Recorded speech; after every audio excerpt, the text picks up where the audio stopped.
Hello, hello, hello.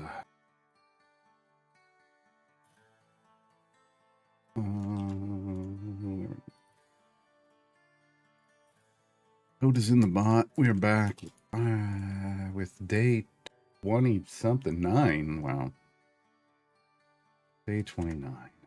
Playthrough. Had like a root beer emergency at the last second. I forgot to go get my root beer. Then I opened up and there was only like this much of the mug root beer left. But I had like a brand new bottle of Barks because they didn't have mug at the store. And I popped the cap on the bottle of Barks and it was completely flat. Brand new bottle. No fizz at all. I'm so sad. The other bottle better have. The other bottle's warm, but it better have fizz. That's all I'm saying. I'm gonna be so mad if I bought 2 bottles of root beer and neither of them have any fizz whatsoever. All right. But on topic. We left a scavenger in. They didn't really get that much. All right, we tried. Ishii though, still leveling. 245. Yeah, using up all the stacks. Still getting their stuff. What does... Oh, no, I don't want to... I just want to switch this to Bruner Farm. This is the background party, and we'll go back to the main party. Hello, Idle 10 miles, Jules, Bioshakir, Lilokin, Star Chaser. I said I couldn't use the nervous system because I didn't have all evergreens unlocked. Turns out I'm just an idiot. Didn't have enough gems for the purchase at the time. Oh, okay. Totally works fine. Yeah, I've been seeing some comments on that. But it's fine. New system. Everybody's gotta figure stuff out. My trials run started. So I need to do my trials run. People throwing up 600s, 865s. Oh no. Oh no. Moment of silence for the flat bottle of root beer. Okay.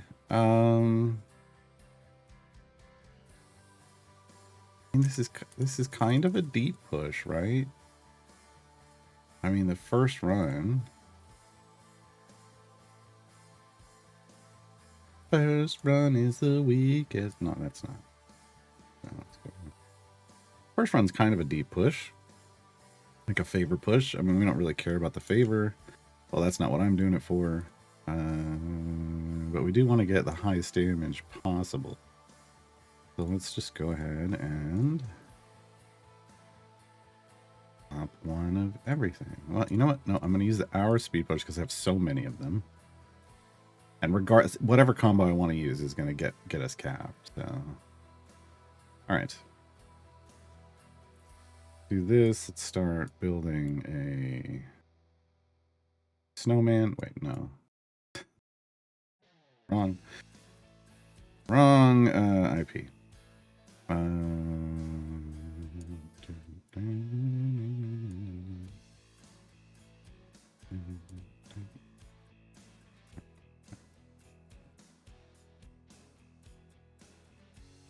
Sheila, yes. Back.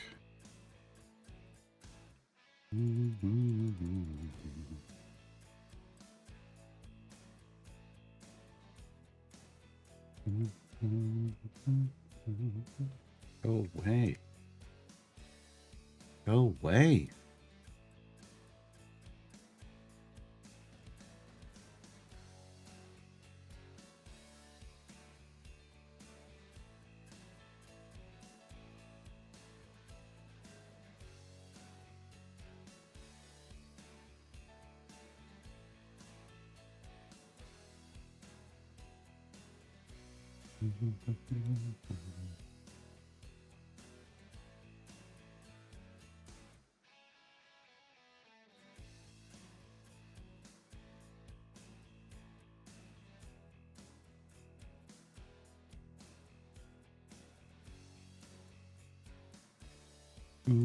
Hey, Sordom.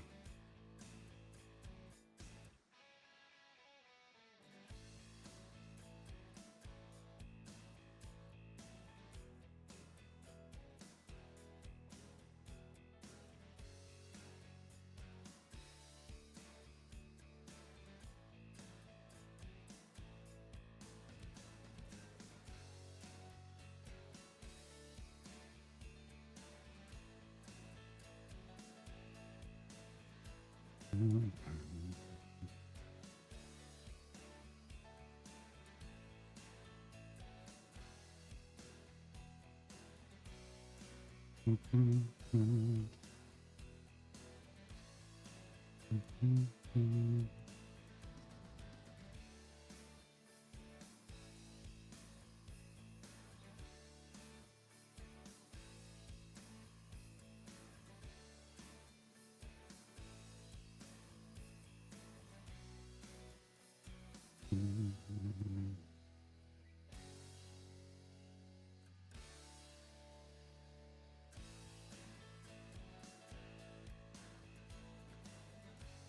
we go. There's our team. Zealous, hello. Here's our team.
If there's other, did I put my code in?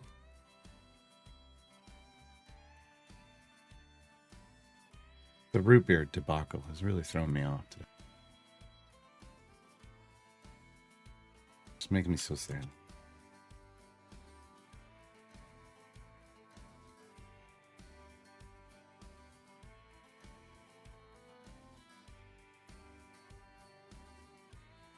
I think I already had that one. Yep, okay.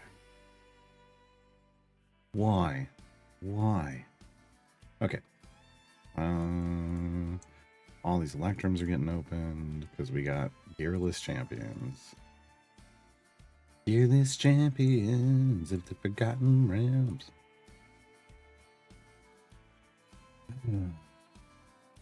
Yeah. Yeah. All that stuff out there. All right. Got some golds.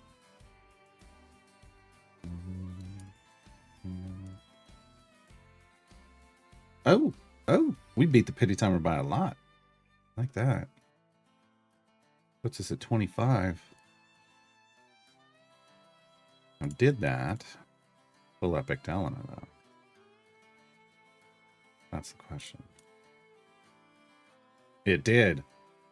Holy crap. Holy carp. Hitch and Delano, first 2 to full epic on this account. Of the Corver Greens. Of the Corver Greens.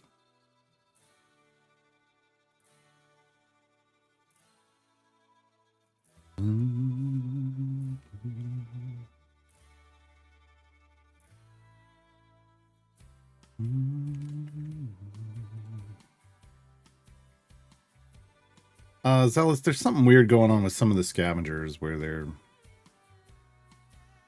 like, I've heard people saying, I just randomly got 100 Electrum chests out of nowhere because Diana just served them up. I mean, I would love that bug, but yeah, so I have a feeling there's something going on with scavengers in general. Yeah. Scavengers in general. Remember, folks, right now we're saving up our gems. We're doing the run to 50k because Eliwick got her gem feat. This for gems now. We need that. We need that before we need anything else.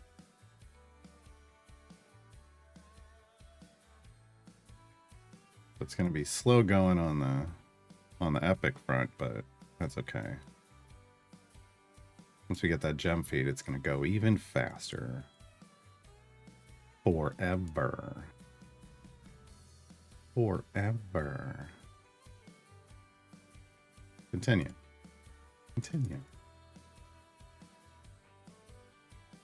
But today is the day, because this is our, like, this is our first non, like, tier 1 trials. Like, so we're in tier 2. This is heroic. We're actually doing the thing where we're going to try to push as far as humanly possible. Well, not even as far as possible. Just get the highest bud as possible.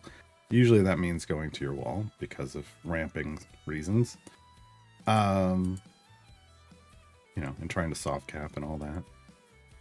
So that's what we're going to do. Ooh, that was better. 4 gem cards? Yes, please. I'm not doing solo. This is a 5-person group, and they threw up some numbers, so I feel obliged to throw down as well. I'm not going to be. I don't think this is a little wild. A little wild. We'll see. We'll see what happens.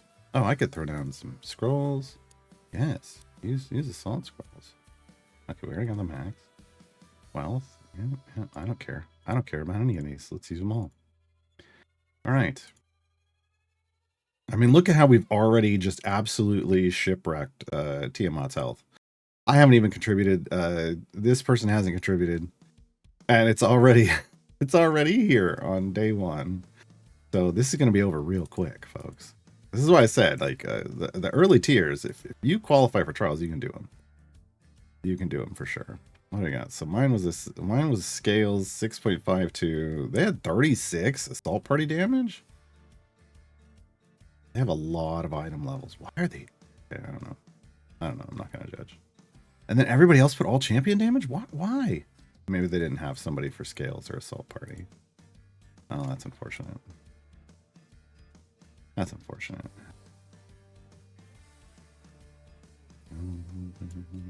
Yeah, I mean, after tier 1 and get it, like, doing a solo run in tier 1, from that point on, it should just be you should just be trying to do a group. Be trying to group up.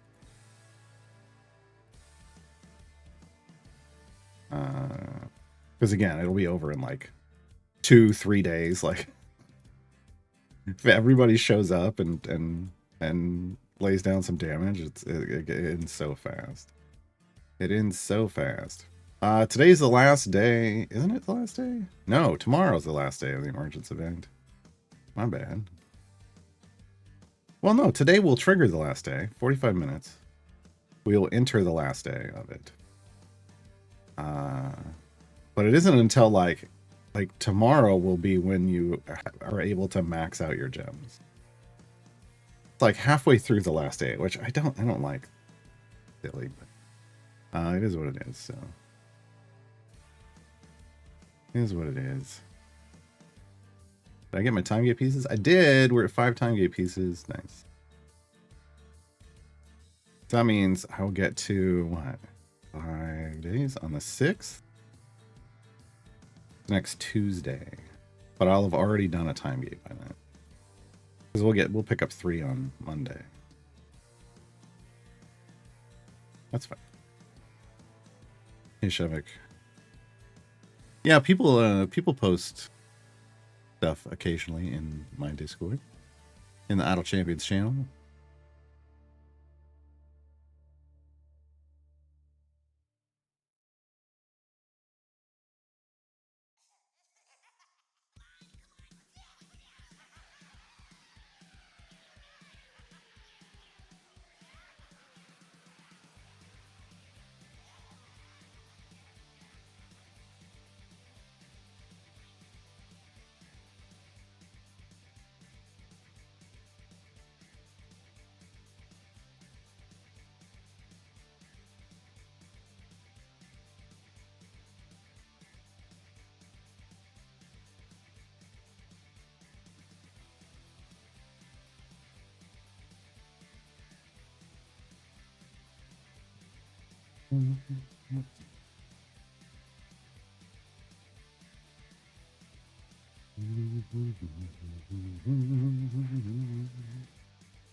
I think what so we're gonna do this. Oh, then we're gonna go back to Icewind Dale.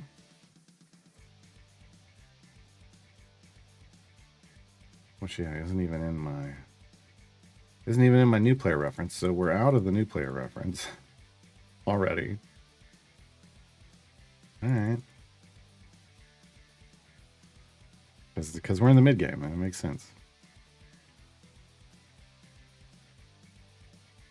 Doing my first legend difficulty trial, one player's not done anything yet. We're on day 3, so it makes me a little worried. Don't worry about it.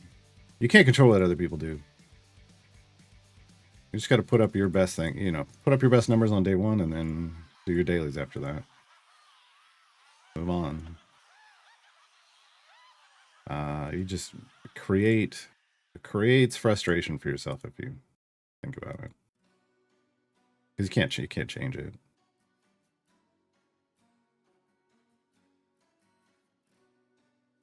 A lot of times, as long as everybody's putting down some good numbers, I mean, I've 4-personed tier 10, so things are doable with less than a full group. Just depends on the damage. Can't believe how ridiculously fragile Briv farms are. Managed to break it already and had to fix it. I mean, it depends on how you build it, I guess. Here's the key: is like you got to figure out like how many stacks you need, but then you have to remember that if you've got Eliwick in your Briv farm, and you should, she introduces randomness that normally wouldn't be there, and you have to give yourself a buffer to adapt to that randomness. And that's before you make sure that you've any kind of weekly party things are taken care of, any kind of event buffs are taken care of. You have to adapt all that to your gem farms.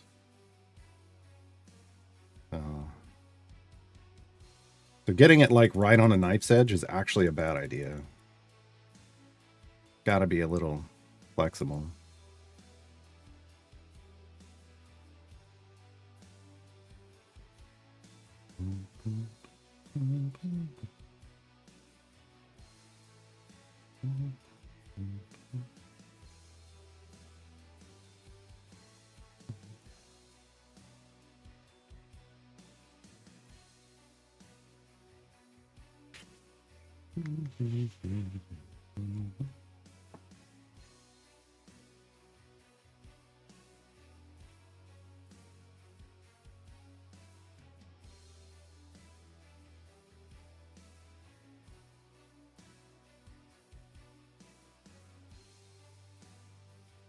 Yeah, then you'll be fine.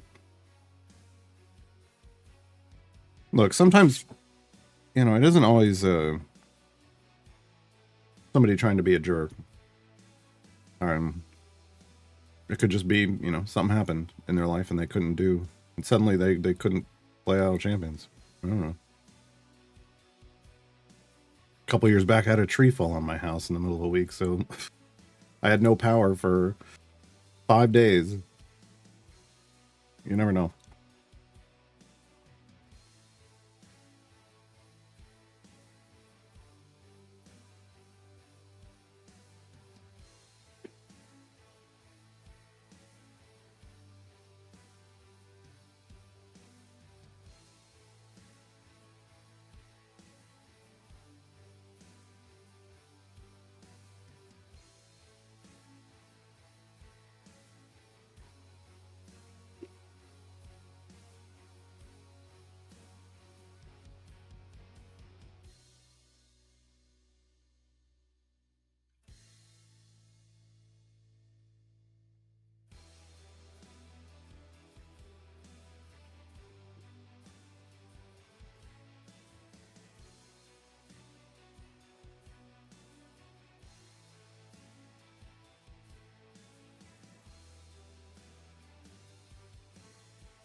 I mean, anytime you open chests, anything that could go to champions, it's going to affect it slightly. It shouldn't affect it a large amount unless you're opening massive amounts.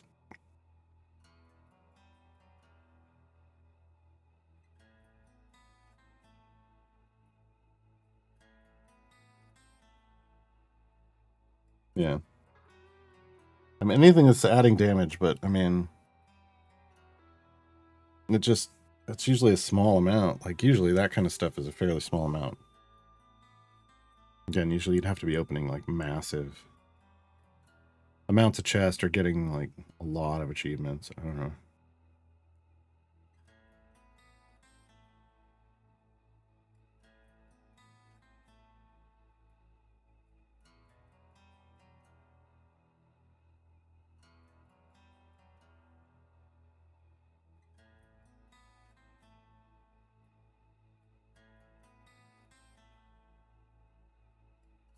Oh yeah, if you put Calyx in a background party, that buff will do it too. If it's not factored in.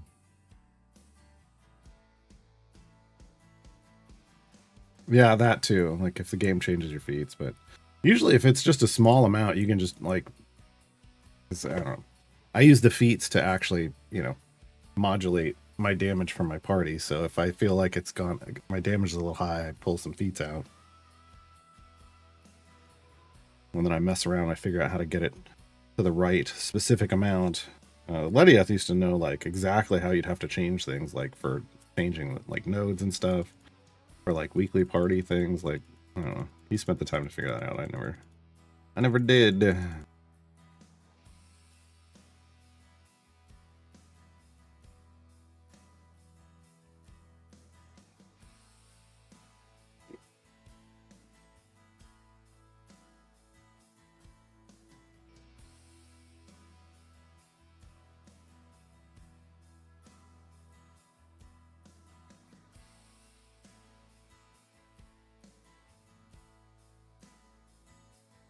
I don't know, Just Jeff. It's hard to say.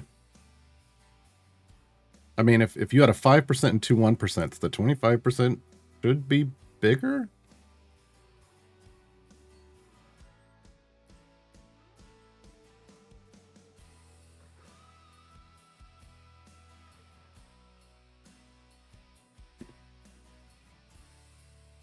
They do, but that's 5. But I want to be clear. It's a 5%, a 1%, and then a 1%. There's no way that adds up to 25%. Even stacking multiplicatively. If you had two 5%, sure.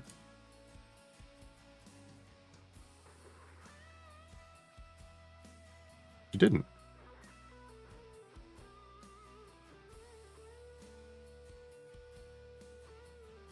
I don't know. Let me do the math. Doesn't feel like that would be. So it would be fine. Well.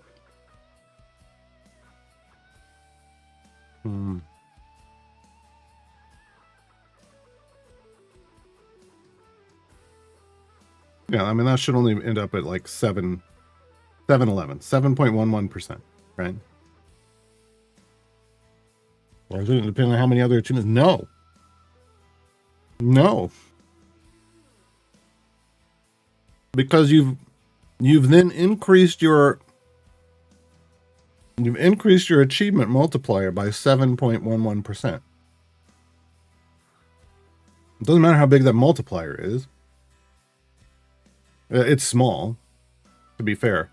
But if you're taking all champions damage and boosting it by 25%, it's going to be a bigger number. I don't know. Feels like that's how that should work. Is it how that should work? Like, I would have just tried a 10% if there was one in, and I would have moved that first. But I don't know. Look, just because something seems like it would make sense doesn't mean ultimately it does. So I don't know.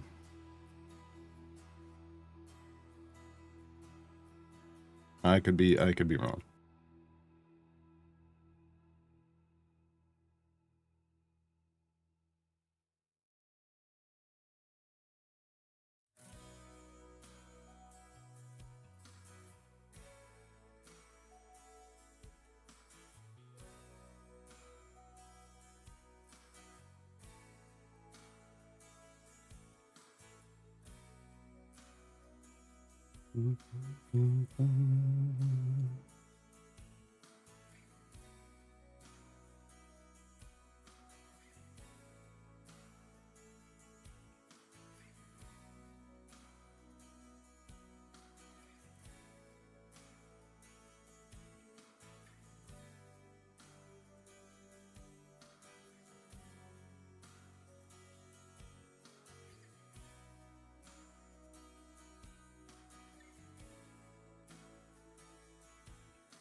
Are we finally at the need for? Okay, we need a pushing group. We're real close. I thought we could soft cap before we needed a change, but I don't think so.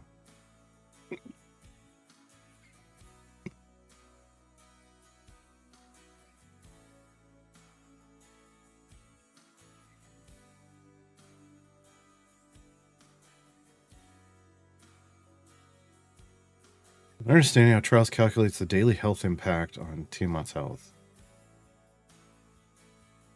I thought we talked about this yesterday. Finished first ever Trials today. Nice. It took 22 hours on the last day. Okay. Started a solo campaign within 20 minutes of Garwar's run last week. Cap damage on first day at 190.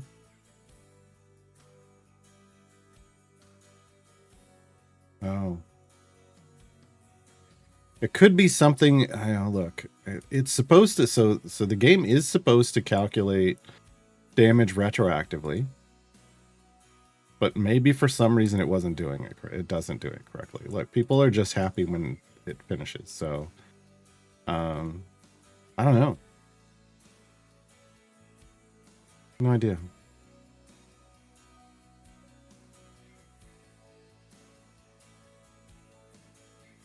I mean, that's something that you would want to like submit in a ticket.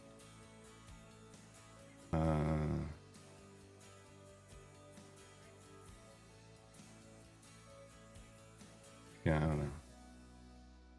But yeah, if you go back and you look at the VODs and it is way off, then, you know, submit data in a ticket and ask what's going on. But yeah, I don't know.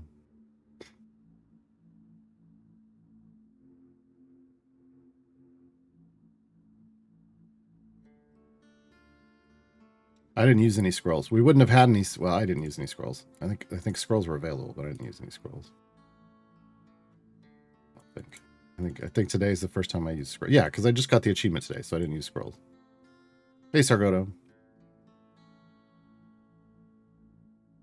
What do I think of the notary system? Yeah. So I used it yesterday. It's really for you know, late game and beyond accounts. I feel like I used it yesterday on my main account, just to up convert scrolls, and I was like, wee, like it was so much nicer instead of having to click over and over and over and over again.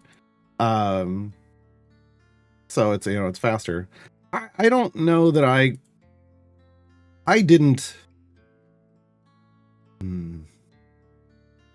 I don't really care about the convert gems directly into things stuff. I think the only thing there that might be interesting is if you're guaranteed a feat on 25 chests worth of gems. I think that's a use case scenario I could get behind when you're early on and you're just trying to get all the feats. Otherwise, I don't know that I really like that feature. Trying to confirm that's the case. Okay, that I feel like that's the only use case scenario. Otherwise, I don't know. Maybe I'm just, you know, maybe I've been playing this game so long that I don't mind opening chests. I didn't have an issue with opening chests. I had an issue with the amount of chests you could buy compared to the amount of chests you could open. I feel like those numbers should have been equal, and they aren't. But yeah, I feel like the only plus side, I feel like there's some negative, there's some downside to the converting gems straight into stuff thing, and I don't know that I like that very much. So I don't know that I like that part.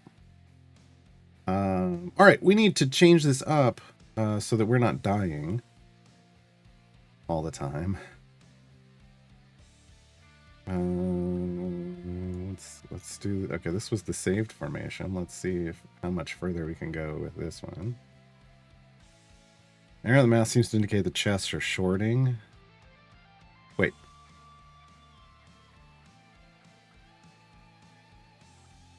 Wait, the chests are shorting or that the notary is shorting? That's a different, like, are you saying the way I'm reading that is the notary's doing better than the chest?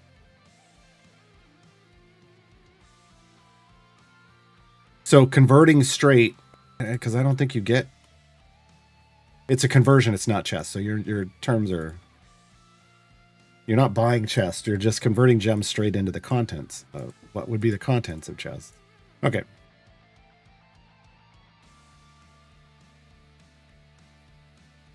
Yeah, interesting. Yeah, I don't know. I don't know that on that. I feel like that would obviously be problematic if that's true. Like that would be a big failure, in my opinion, if that's true. But I can't speak to that. I'm just saying, based off just straight up looking at it, I don't feel like it's something I would do at late game on my account. Like I said, I feel like the only use case scenario is guaranteed feats when you're hunting for feats. After that, I don't know that I would care for it.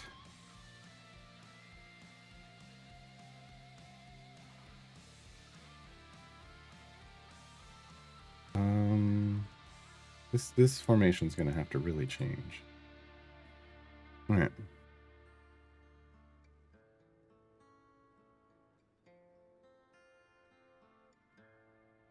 This is going to have to really change.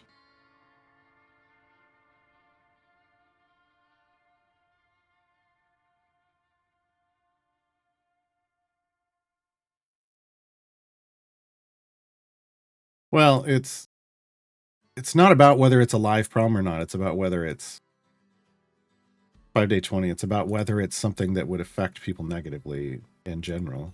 Sounds like it would. I would say, I'm going to still say that they're probably not going to do anything about it, but that's not because of the reason you think. I think they're not going to do anything about it because it's a system they want to change anyway.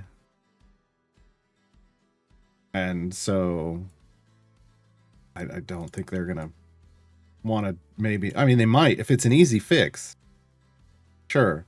But if it's not, they might not want to spend the time on something that they've already stated they want to rework this year anyway. Okay, what do we got? We got some of this, we got some of that. I guess maybe, I was gonna do Dragon Bait. We need, let's do Dragon Bait first. I still need to put a star in, but I want some of those 4 gem cards if I can get them. One more of those. Oh, what the hell? Oh, frickin' Volo. Get off me, Volo. Get off me, Volo. Oh, I just reset my gem cards. God dang it. Click the stupid ultimate button. Volo and his rapid retreats. Ad break. Ugh, frustrating. Oh well, now I'm less worried about keeping Alec in the party.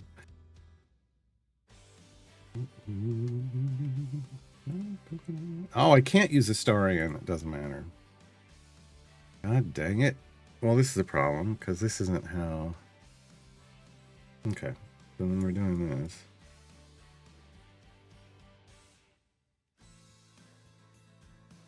This doesn't work for Gale now.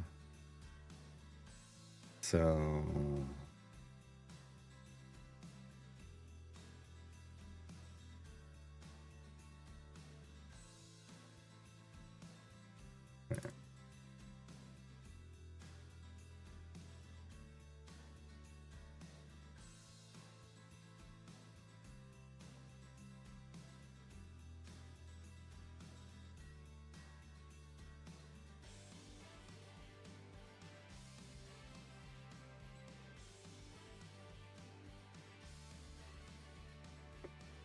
All right.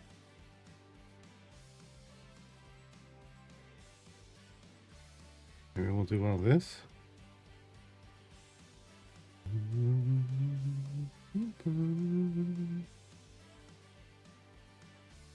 Okay, we're back. Hoping we'd be able to single click buy 1K by now. I asked for it. Yeah, we'll see.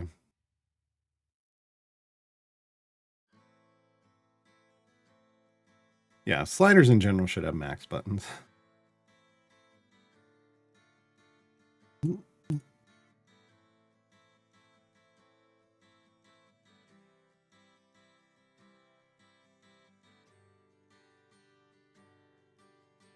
Nope. God dang it. All right, you know, well, how are we doing? 422. I'm okay with that. I mean, it's 242. It's going to be, we're going to add 150, 392, and then it's going to go up.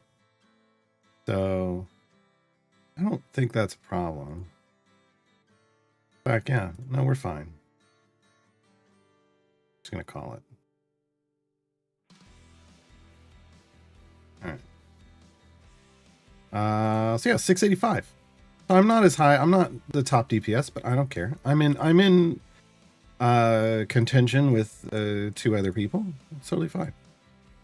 And we're like a third of the way done with TMI. We're a third of the way done. All right.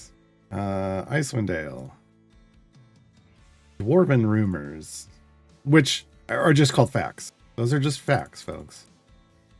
That's another name for Dwarven rumors. It's facts.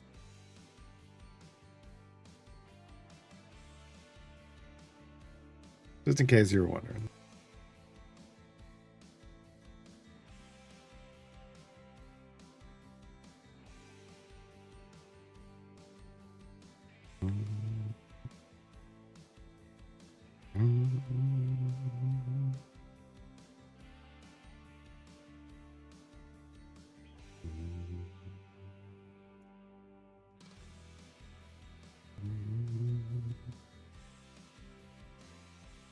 Love that I have so many speed champions in this formation now. It is wonderful.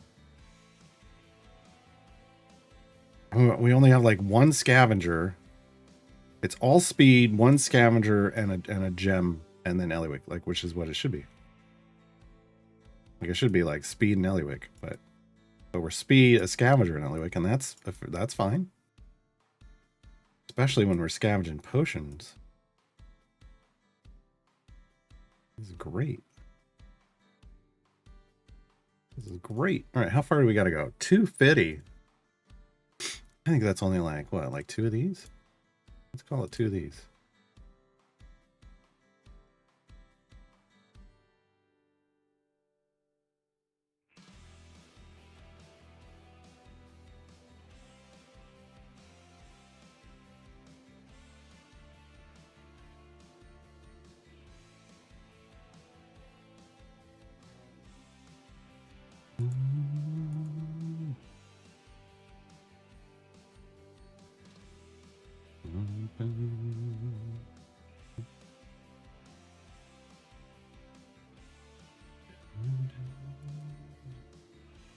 Yeah, I don't know how. See, here's the thing. I don't know how you design a system to replace the time it takes to open chests, and then you're like, well, we're gonna give them less value out of it. So I guess the other question is, like, does it I can't get to it here. I can't go over there.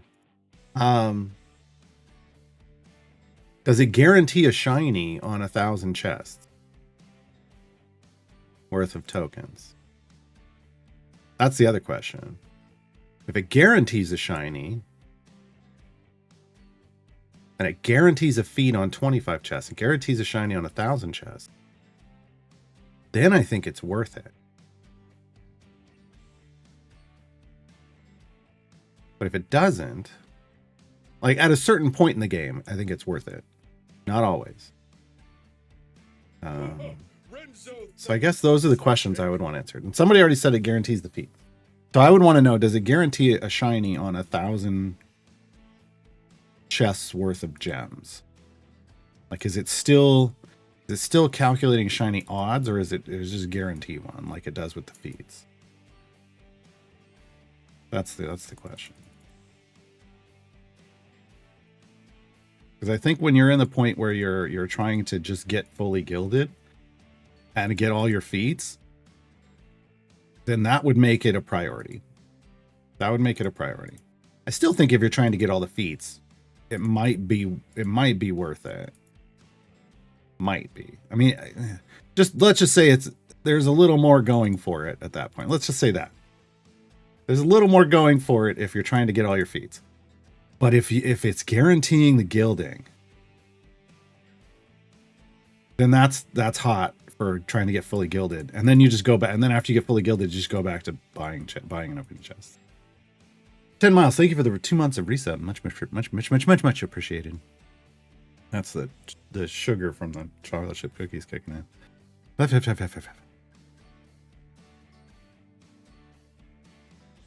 the feed, it tells you you're going to get a feed. Yeah. Briv didn't reset at the Modron reset? That sounds like a Modron problem. Is it on? Did you turn it on? Is it green? Is the light green? Like right now, my Modron reset is red. Is your light green or red? There isn't anything that says that for gilding. Right, so we need to ask, right?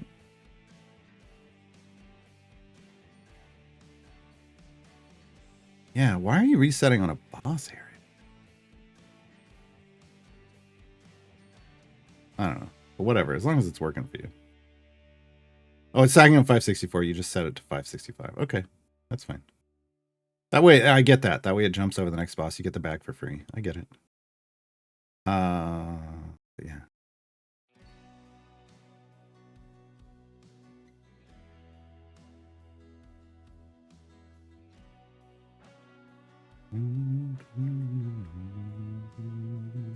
Yeah, you always want to grab that free bag of gems if you can.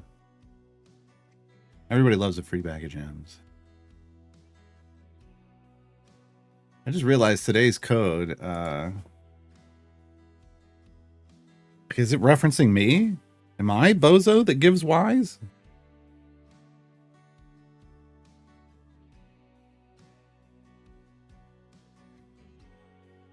Oh, there's some people in the official Discord probably say yes.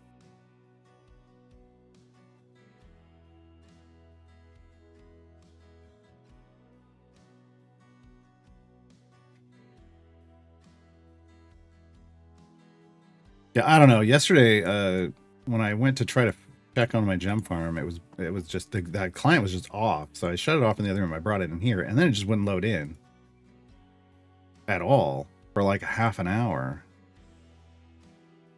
And I was asking in the official Discord, nobody, like a couple of people had the same issue, but others were like, no, it's fine. I never got, like, I don't know. Sandy never said anything.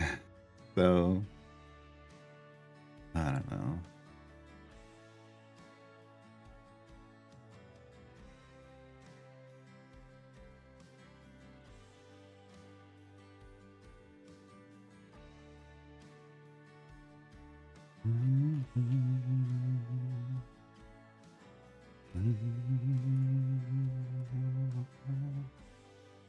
We're gonna get there? Oh, yeah.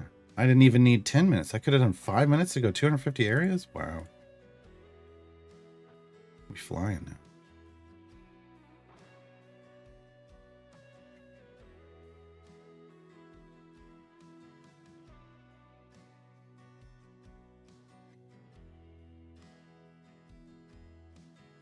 I always just put my my reset zone one area beyond my stack zone.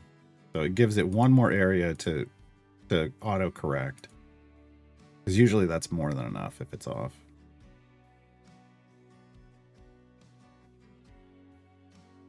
But that also came from when originally I was doing it with when originally I was using the gem farm with Thalora and not doing the uncapped leveling.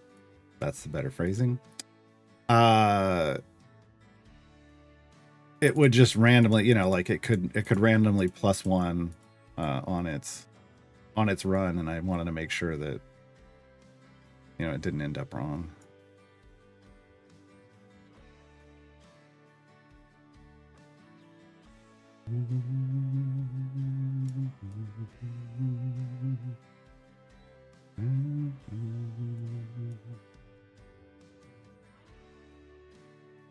I don't know. I need to change. I need to mess with. Well, once I'm a 9 jump, I don't care at the 8 jump right now. But once I'm a 9 jump, I'm gonna really try to figure out like higher, lower. What's gonna be the optimal? That's when I'll really be messing with my Briv gem farm for a while on stream, most likely.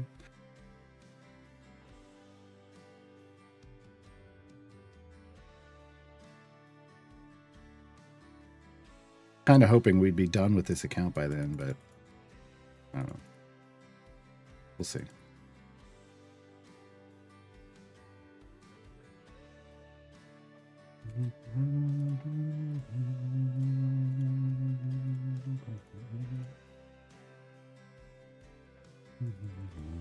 It's a garbage hand, Eliwick.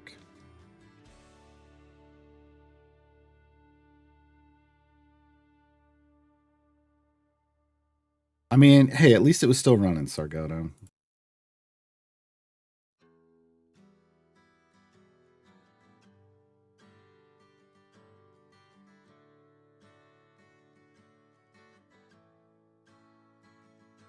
Okay, let me bring up my...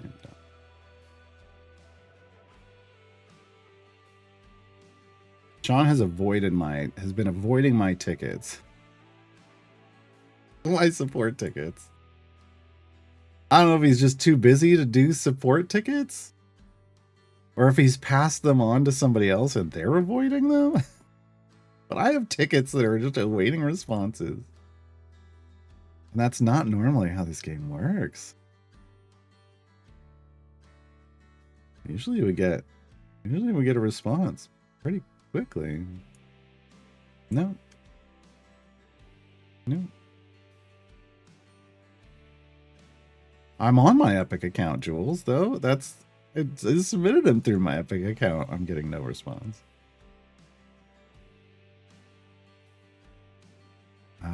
So here's the question.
Okay. Got a question about the shiny thing. I wrote the shiny question down. Recently glad the lesson gives damage per costume. My stacks don't dramatically change. Probably, yeah. It depends on how many costumes you get, but I mean, I was shocked when it showed me how many costumes I had. I'm still shocked every time I open it up. I'm like, how did I get that many? I don't understand. Call my main account. I'm like, I don't remember buying that many, and it doesn't feel like there's that many for free. But apparently, I've got a bunch. I don't know. I also have to keep in mind there were like 5 every season, so at least, right? And I did buy all the season. Oh, I didn't buy one of the season. I boycotted one of the seasons, right? Because it was bad. Because they made bad decisions, and they should feel bad.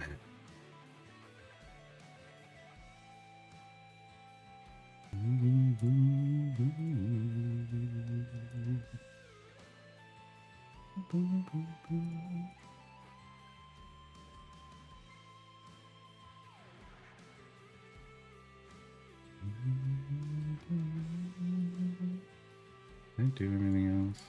That's all done. That's all done. Yeah. Yeah.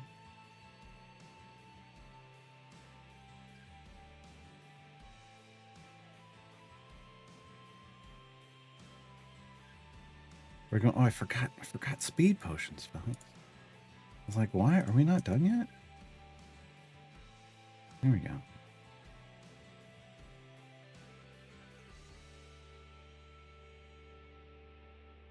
I don't remember which season it was. It was probably Narak's season. Honestly, that was probably it. It was probably the Narak and Zorbu. Probably the deck season. Because they butchered my boy. And they didn't have good answers for why. It was probably that one. For why they stealth, like they didn't even realize they had done one of the nerfs to both Narak and Zorbu. They didn't even realize they'd done it. So I was like, no, I'm not paying you for this. I'm keeping my $5 or whatever it was, $10. It was ridiculously small amount. I was like, I can't. I can't give you money for it. Even as ridiculously good even as ridiculously worth it as that $10 was for all the stuff you got. I was like, I just can't. On principle, there's principalities involved. There's principalities involved.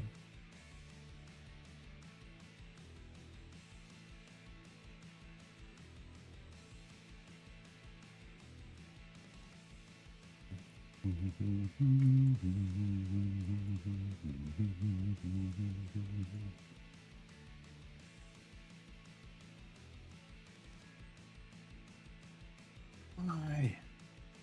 Why? I'm in the red. You should be feeding me OMDs. Come on.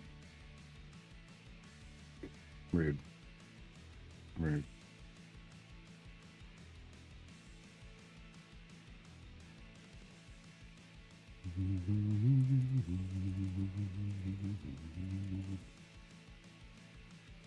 I mean, barely any changes is better than just butchering a champion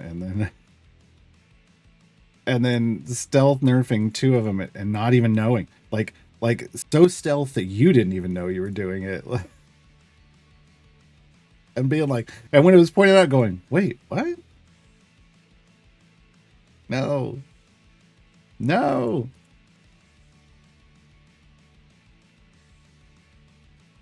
Not okay. This is not okay.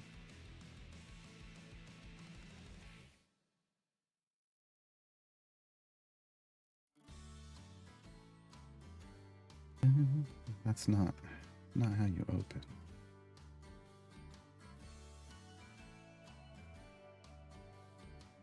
But that's how you finish. All right.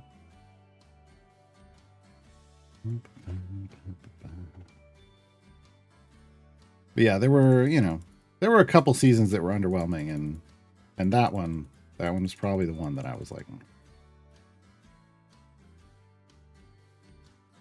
I also was unhappy with obviously the what do they call it? Champions of Mithril Hall season, where they put Artemis in and they didn't nerf him. I was real upset with that one too.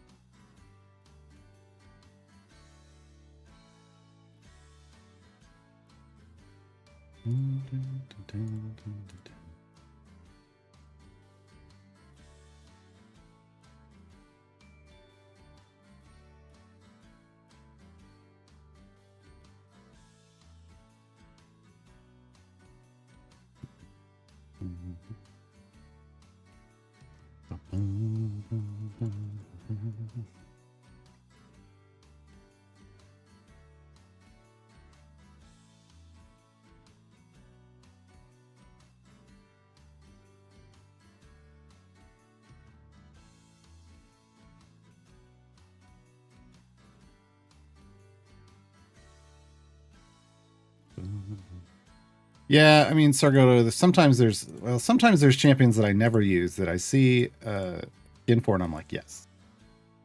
So, like, on my main account, I mean, the second they had a War Duck skin, I don't even use War Duck, but I've got the War Duck skin. Because of course I do. But yeah, no, I get it. I wouldn't now, but back then I had, disposable income. So I did.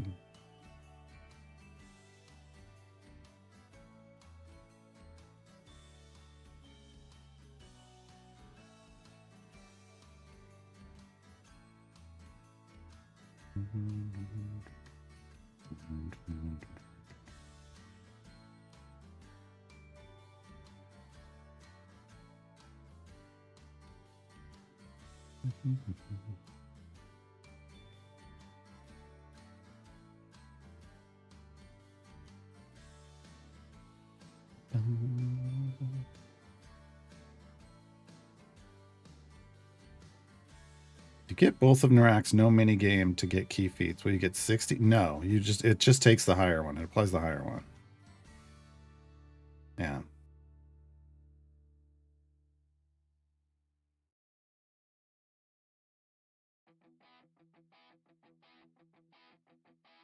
Besides, even if you added them together, wouldn't it be 45? But it doesn't work that way. It just applies whatever the higher freebie is. It was a band-aid fix that didn't even really resolve the issue, and they admitted that. But that means we probably won't see a fix For a while, because they'll be like, well, it's good enough. Look, it increased engagement.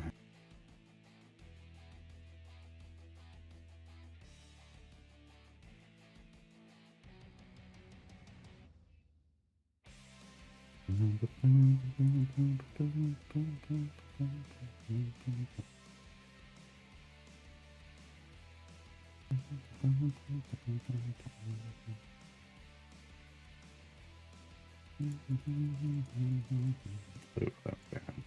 New hand.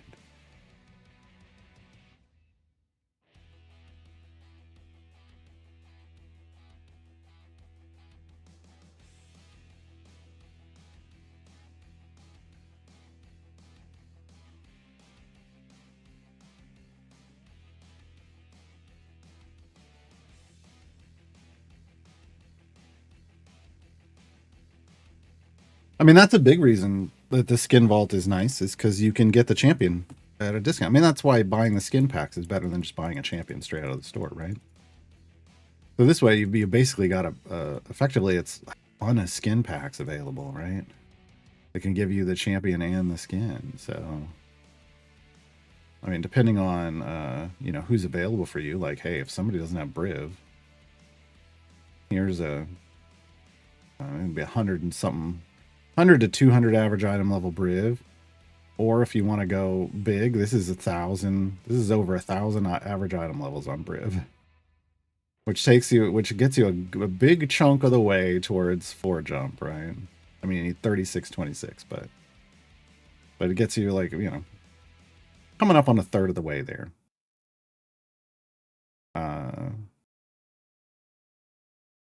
Only 4 left. What is that? Oh, eliminated. I was like, give me a freaking break.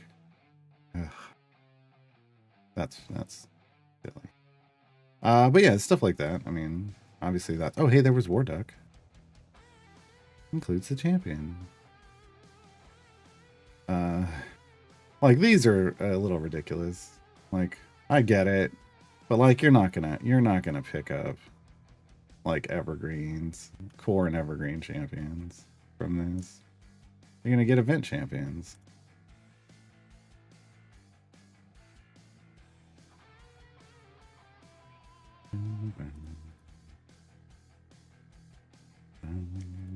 Large potion of speed.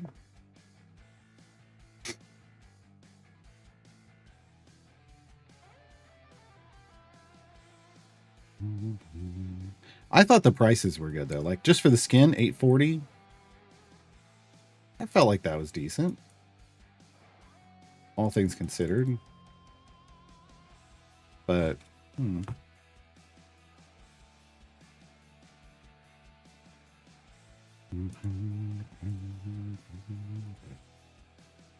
But again, everybody's going to interact with that differently. So burn these. This goes on Human. Okay.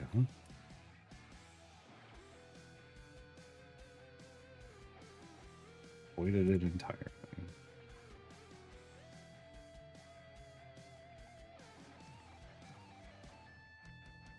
Oh, is it 4 chit? Oh, that's what it is. It's 420 for the skin. 840. Thank you. 420 for the skin seems great. And then 840 to unlock the champion. Oh wait, why is that one different? I thought it was 840 for. Oh, we looked at it yesterday. It was 8. Oh, this one is. Oh, it's if you don't have it. No, never mind. So 420 just for the skin. 8 if you already have the champion. 840 to get the champion and the skin. That's what it is. What was throwing me off?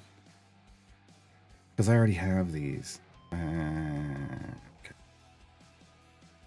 Okay. Yeah, I like that. I like that.